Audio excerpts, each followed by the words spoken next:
Welcome to the channel, and I thought I should give some of our viewers a bit of a view. This is our backyard, actually. This is about 5 minutes away from where we live, and thought I should give you guys a real quick view of the falls. You're not near us. This is Niagara Falls. You can't get very close anymore, and there's the American Falls, of course, in the channel. And the Can-Am's over there, and I'm gonna have to get going because they'll probably be giving me heck. So there's a nice little view. And it's kind of a beautiful day, but it's supposed to be a heck of a storm coming in. So that's all I'm gonna get probably before the police start yelling at me. So this is part of this video here is coming up on Peter's place. This is the gentleman who's doing all the re-chroming. And I should be leaving here with a couple of new pieces for the Monterey. Bud. Stay there, bud. So hopefully you enjoyed the little tour of our surrounding area. I know some of you are from pretty far away, and the likelihood of seeing the falls is probably slim, or possibly not even at some point. It is so hot here. It is so hot.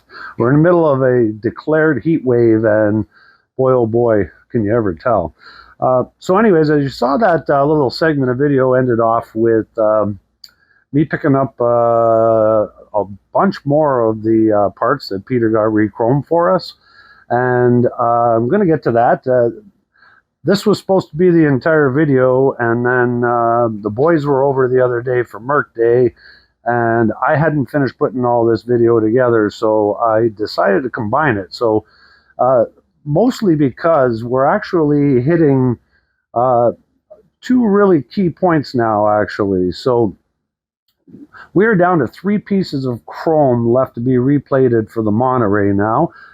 We have the front and rear bumpers, and a side view mirror. Now, the side view mirror is actually a little bit of a, I'm not sure what we're doing with this yet. I have a mirror that we got as a parts mirror. It's a really nice mirror, actually.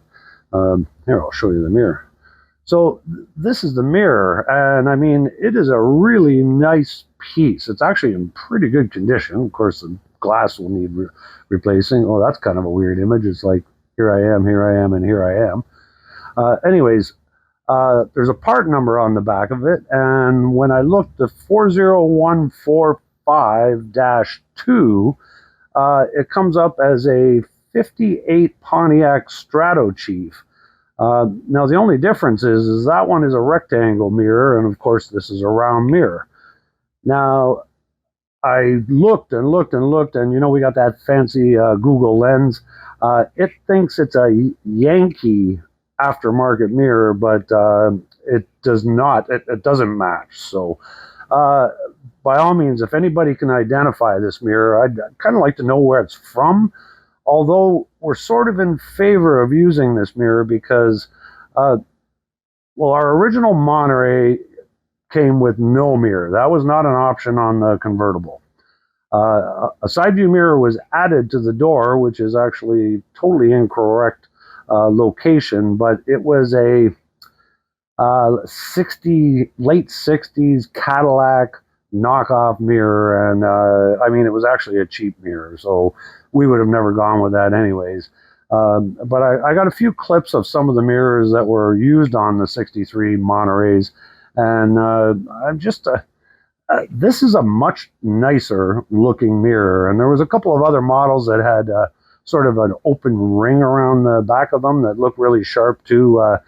They sort of matched some of the fender ornaments that were on some of the Fords. But anyways, so yes, if you know what this mirror is from, please comment, because I can't find it. I have looked and looked and looked for this mirror. But the nice thing is that we're down to 3 pieces. So I'm going to have to blast up to the safe room, as I call it. My wife calls it the spare room, but I call it safe room or the clean room, because that's where all the Monterey parts go when they I don't want them to get damaged, of course. So I'm going to go there, and we'll hit that next segment. So here's the safe room, as I call it, or the clean room. And you can see I've got all the parts I picked up the other day off of Peter. Of course, these are the tail light bezels. So we've got all 6 of them now. 2 of them, he had a hard time getting the solder to take, so he had to redo them a couple of times. But as you can see, they look quite good. Of course, maybe just fingerprints is a bit of an issue. And these are the quarter panel badges. Of course, there's 3 of those on each side of the back of the car. And I got to tell you, they look so good. Kind of gives me an idea what the car might have looked like brand new. They look so good. These are the sun visor retainers, but these are also where the convertible top locks down to. When you put the top up and clamp it down, it bites, the hooks bite into these little grooves here and lock it down in place. Sorry, I'm out of breath. I came up the stairs. Of course, there's the other vent window bracket. So now both of these are in our possession, and I'll tell you, that just looks so good, that piece right there. Very happy with how that turned out.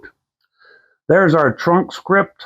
He said also that one was a little bit of a task to try to get, but it really looks so good now. So yet another piece.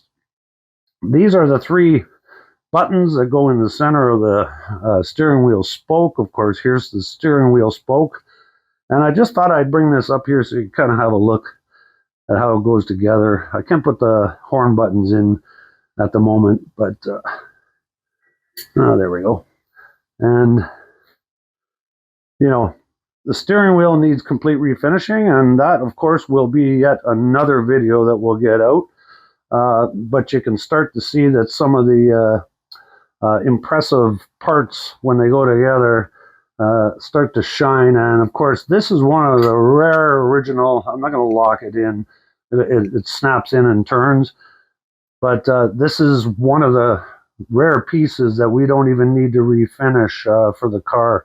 But of course, then the horn button will go into these openings, all 3 of these openings, of course, and all the mechanism has to be put in. And then there's an aluminum stamp piece with ribs that all goes in here, and then this all has to be painted black all the way around the trim. So there's a bit of work to do, and of course the black in here has to be repainted. But very happy with how all these parts are coming along and looking really sharp now. I mean, man, you know, all the work that we've been doing, and sometimes it doesn't feel like we're getting anywhere, but we've got a lot of front-loaded work done because we've done so much of this other stuff alongside of working on the car and trying to get it together that, you know, once we're caught up, it'll go together very fast. So part 2, of course, is Merc Day. And I didn't know that we were going to accomplish as much as we did. It was so hot on the Wednesday that we worked. And we actually had a short day, but sometimes your crew and you work together like a well-oiled machine. And we made some serious progress, which actually takes us to another leg of the project, and that's an important one. It's going to take me about 2 minutes to walk back to the garage, and that's about how long it'll take for you to watch what me and the boys were up to on Wednesday. So enjoy this, and I'll meet you in the garage.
So, of course, at a first glance, it just looks like the same old thing we've been doing for the last little while. Of course, we got the front clip off the car, and we had left the doors on because we were trying to finish up the B-pillars and get all our gaps established, as well as our additional pieces that make up the rest of the quarter panel. So we don't have the door piece on at the moment, but we had it off and on several times while we were doing this. The additional piece is now all tack welded in.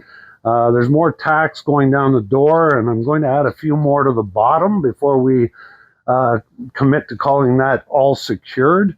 But finally, that is all one piece. Very importantly, we have the corner established. Driver's side corner wasn't as much of a big deal, but we had to rebuild the passenger side. It's a little ugly because I haven't finished cleaning up all the welds and everything, and we're going to take the trunk off, so it's a little easier to access last of the welds. There's a little bit of hammer and dolly work just to do to finish the bracket up, but we've got a pretty decent looking corner now, and I had to take the rubber off in order to finish all the welds, so I'm going to insert a quick video that I took after Tim and I put the rubber seal all on so we could check. And we were quite surprised that we've got a really nice plane going all the way across the back of the car when the trunk lid is closed.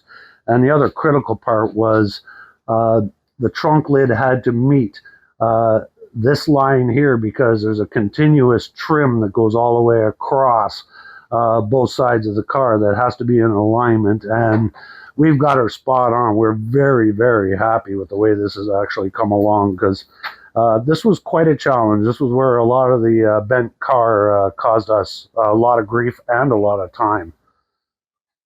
This is started, not finished, but we have another additional panel attached to this door panel, and a little more welding to do. Again, the same thing on the bottom. I got to get a few more tacks and a few more tacks up that side, and we're almost done with this post now. We've got the additional piece still to put on here that finishes off what would be the quarter fold around, but Mitch got this piece shaved up and everything, and now this is capped the way the other side is, and it looks a little bit Frankenstein-y right now, but once some of the finish work goes into it, it's going to look pretty good, we think, because we really spent a lot of time trying to make sure that we hit all our markers. And, you know, when you look down the car, you can see we've drawn a pretty straight line down the body lines. So that was a very good day that we got in, and it just seemed like everything went click, click while we were working. So that's what I got for you. But the importance of this is the next day we get together, there's only a little bit of welding left to do to tie these things in and make that body all secured, because this was the last of the pieces that put the structure together. And we're hoping Wednesday, which we call our Merc Day, when we get together, we'll be blowing the doors off the car, and we will be grabbing the framework that we made originally to lock in the convertible front A pillar to the B pillar, so that the body could be safely removed off the frame without it shifting. We got a little bit of cleanup work to do on it because it sat outside, and the weather did a real good number on it. Actually, it's been so humid here that a lot of the metal in the garage is rusting, and if you hear a little bit of background noise, that's a dehumidifier trying to suck some of the moisture out of the air, because it's been like 92% humidity here. It's just deathly hot and gross, actually, like just nonstop sweating. And I know we're not alone, because it's a lot of that going on everywhere. So just want to say to the boys, haven't given them a shout out in a long time. Couldn't do this without you. Just couldn't do this without you. You know, like we do an average of 1 day a week. So that's why the project seems like it's taking so long. But there's such an asset to this project, and I really appreciate you guys. To everyone else who's stuck it out with us, we've been going at this project for a very long time, and I think when the body comes off, which might be Wednesday, then it's going to start to move, of course, because we're going to get the engine out of the frame, we're going to get the suspension all blown apart, finish all the frame repairs. So that could actually be within 2 weeks that actually gets going. So we appreciate everybody, and we appreciate you for watching, and most of all, have a great day. I'm pretty sure we can just put that right where the dark spot is, right? I'm pretty sure if this is where it was, which is basically here, right? You can line up the bolts. You'll see the washer marks on the holes. Yeah, a little more forward. Yeah. But that probably will hit. And then again, we could still tweak that a hair if we had to, right? Little bit, up, down. Yeah, yeah.